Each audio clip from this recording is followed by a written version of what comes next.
बम मार दिया था सर। हैं? आपके घर पे?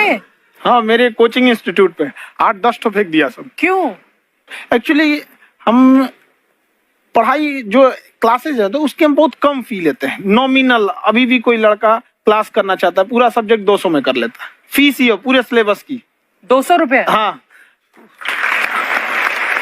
तो बाकियों को थोड़ा सा प्रॉब्लम आने लगा और अच्छा। हमको समझाएं, हम क्या, हमको क्या दिक्कत है, क्योंकि बहुत सारे लड़के जब हम लोग अपने स्टूडेंट लाइफ में थे, इंटरमीडिएट क्रॉस किए थे, तो हमारे साथ के कुछ लड़के पढ़ने के लिए चले गए थे दिल्ली, उनको यूपीएससी निकालने के लिए चले गए थे। हालांकि जो गए थे उनमें किसी का नहीं हुआ।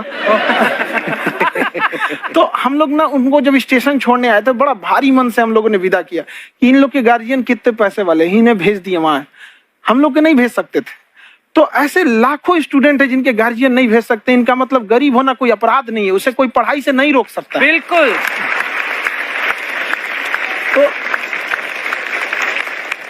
तो हमने ठान लिया था कि कभी अगर मौका मिलेगा तो उसको हम जरूर कम करेंगे।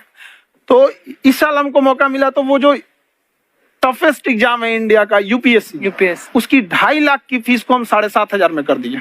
और सेम, बहुत बढ़िया, वेरी गुड।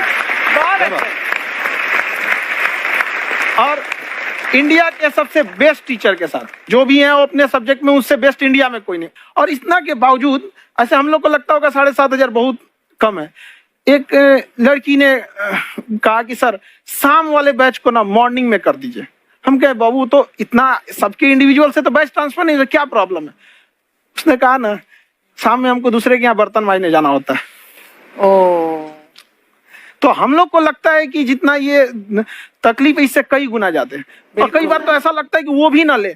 एक लड़का बेचारा नदी से बालू निकालता था और वो बालू को भरता था, फिर नाव बालू को किनारे लेके बेचती थी, और वो बालू भरता था, उससे मेरी फीस ले आया। हमारा हाथ कांप गया, हम कैसे फीस ले लेंगे यहाँ पर। बहुत बढ़िया। उसी दिन हमने ये प्रण लिया था कि भारत का कोई भी बच्चा उसके सफलता में पैसा उसकी बाधा नहीं बनेगी, चाहे उसको जितना भी पढ़ना रहे। आपका क्या बात।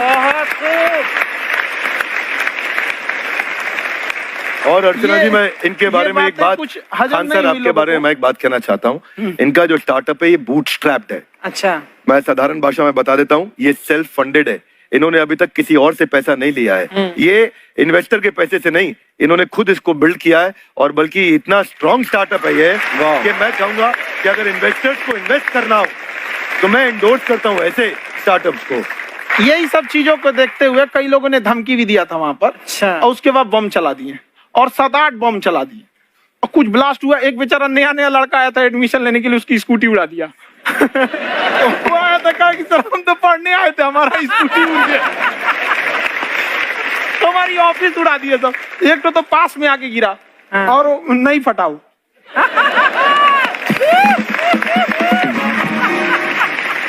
बाद में बहुत सारे लोग धमकियां दिए, लेकिन कहते हैं ना सूरज कितना भी तेज चमक ले समंदर नहीं सुखा सकता है। वाह वाह वाह, क्या बात है। मैम एक्चुअली ये फीस कम करने का एक और रीजन है। 2.5 लाख 3 लाख की जो फीस में सब लोग पढ़ाई अफोर्ड नहीं कर पाते, इसलिए वो कुछ ही लोग अफोर्ड कर पाते हैं, तो उनका मेंटल लेवल तो बहुत ऊपर चला जाता है। लेकिन एक पूरे देश का मेंटल लेवल थोड़ा सा स्टेबल नहीं हो पाता।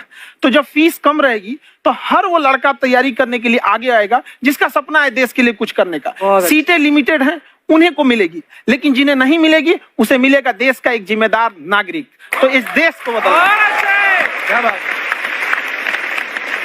हम लोग विश्व गुरु कहे जाते थे, क्यों? क्योंकि दुनिया से लोग हमारे यहाँ पढ़ने आए थे। चाइना से ह्वेनसांग आया, फायान आया, आज कोई नहीं आता है। हम लोग का उद्देश्य एक समय आएगा जो फिर आएंगे यहाँ पढ़ने के लिए।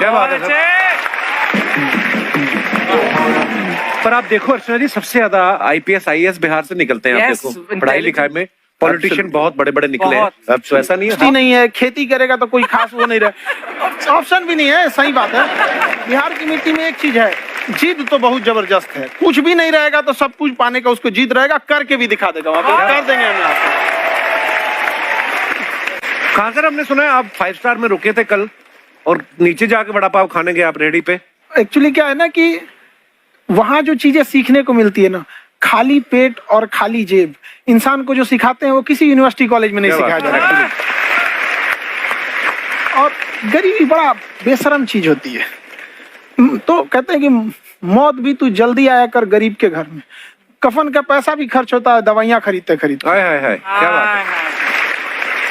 और खान सर की खासियत ये है कि जिसको तो पढ़ना है, जिसको एजुकेशन चाहिए, वो तो इनका वीडियो देखते हैं, लेकिन वैसे भी कई लोग, जैसे अर्चना जी बात करी थी, कहती मैंने जब देखना शुरू किया तो मैंने बैक टू बैक इतने सारे वीडियोस देखे, क्योंकि आपका जो तरीका जो बोलने में, एक तो इनकी जो टोन है पढ़ाने में, और साथ साथ में जो ह्यूमर आता रहता है, तो उसकी वजह से और भी इंटरेस्टिंग हो जाते हैं आपके वीडियो। शुरुआत में हम लोग जब स्टूडेंट लाइफ में थे, या हम कई स्टूडेंट को भी देखते हैं, वो बेचारे जब थक जाते हैं तो आपका शो देखने लगते हैं। तो शुरू में हमको लगता था जब कि अरे ये हमारी पढ़ाई उसके लिए है, लेकिन पढ़ाई में थक जाता है, शो देख के नहीं थक जाता है। तो हमने सोचा दोनों को मिक्स कर देते हैं।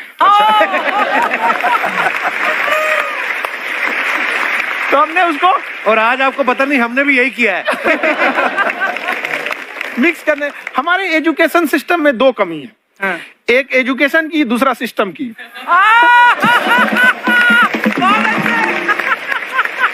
लगा के गोरी लेंस नीला नीला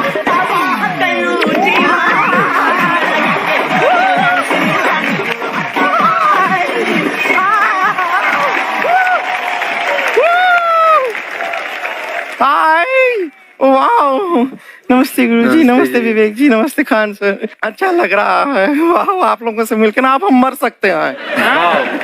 मरो फिर। ये कैसी बातें कर रही हो गुड़िया तुम? हम कह रहे हैं हम इंड पे मर सकते हैं। आप पटना से है ना? हमें भी पटना पसंद है, बस कोई पटाने वाला चाहिए।